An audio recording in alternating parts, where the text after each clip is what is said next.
চকুতে সপোন তুলিকাৰে আঁকিছো এখন ছবি দেশৰ মানুহৰে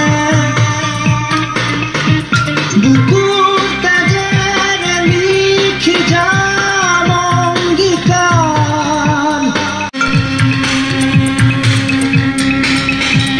তেজৰ ফাকুৰে ধেমালি নেখেনো ধুবি